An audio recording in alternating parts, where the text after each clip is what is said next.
देवभूमि के नाम से प्रसिद्ध उत्तराखंड अपनी खूबसूरती के लिए जाना जाता है। वहीं यहाँ पर मौजूद 4 धामों में से एक बद्रीनाथ दर्शन करने के लिए देश दुनिया से श्रद्धालु पहुँचते हैं। बता दें कि यह धाम भगवान विष्णु को समर्पित है।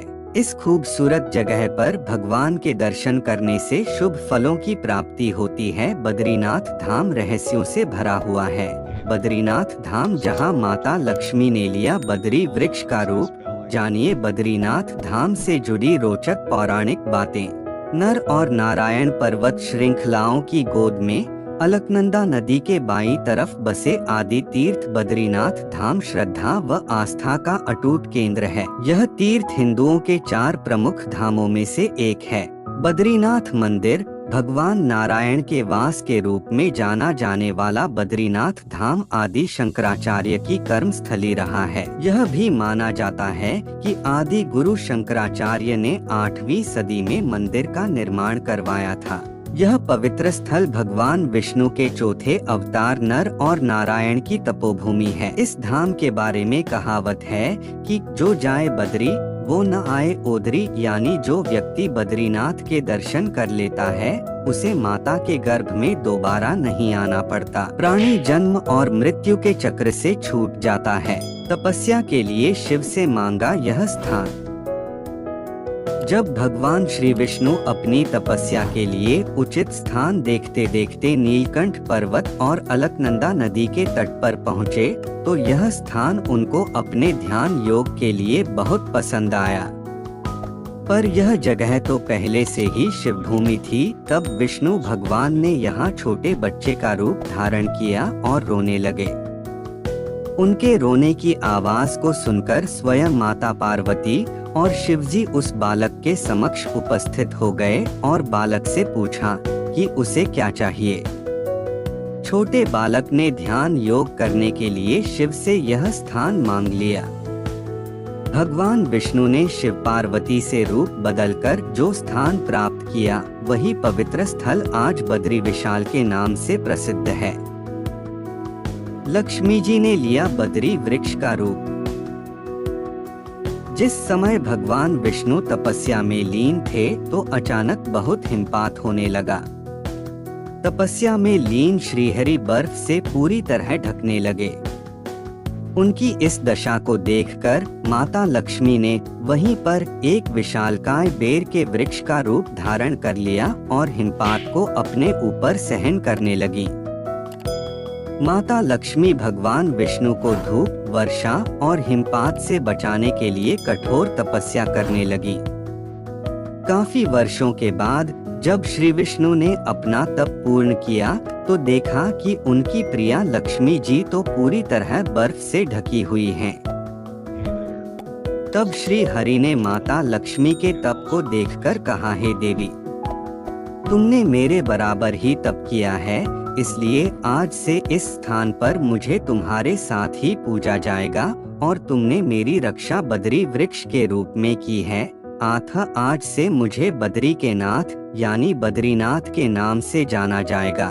इस तरह से भगवान विष्णु का नाम बद्रीनाथ पड़ा। भविष्य में नहीं होंगे बद्रीनाथ के दर्शन। भविष्य में नहीं होंगे बद्रीनाथ के दर्शन क्योंकि माना जाता है कि जिस दिन नर और नारायण पर्वत आपस में मिल जाएंगे उस दिन बद्रीनाथ का मार्ग पूरी तरह बंद हो जाएगा। भक्त बद्रीनाथ के दर्शन नहीं कर पाएंगे। पुराणों के अनुसार आने वाले कुछ वर्षों में बद्रीनाथ धाम और केदारनाथ धाम लुप्त हो जाएंगे और वर्षों बाद भविष्य में नए तीर्थ का उद्गम होगा जिसका नाम भविष्य बद्री होगा। यह भी मान्यता है कि जोशीमठ में स्थित नरसिंह भगवान की मूर्ति का एक हाथ साल दर साल पतला होता जा रहा है।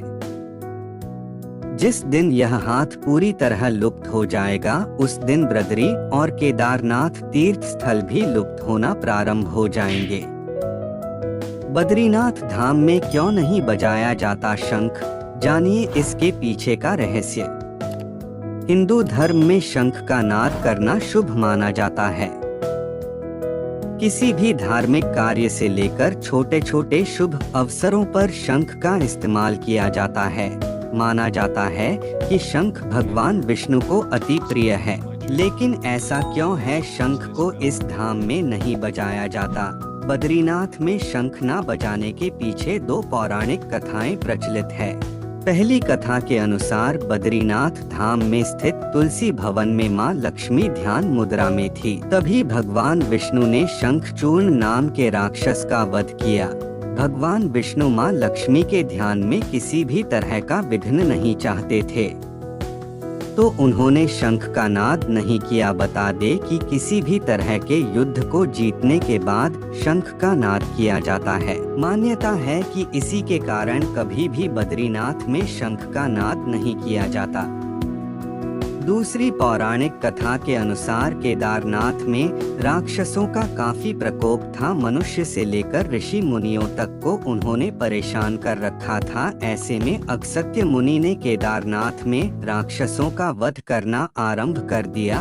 तभी वतापी और अतापी नाम के दो राक्षसों ने अपनी जान बचाने के लिए मंदाकिनी नदी की मदद ली और वहीं पर वह दोनों राक्षस शंख के अंदर छुप गए। ऐसे में उस मुनि ने शंख नहीं बजाया, क्योंकि इससे वह दोनों राक्षस आसानी से शंख से निकलकर भाग जाते, इसलिए मुनि ने उन्हें वहीं पर कैद कर दिया। इसी वजह से बद्रीनाथ में शंख नहीं बजाया जाता। अगर बद्रीनाथ में शंख बजाया गया तो वह दोनों राक्षस बाहर आ जाएंगे।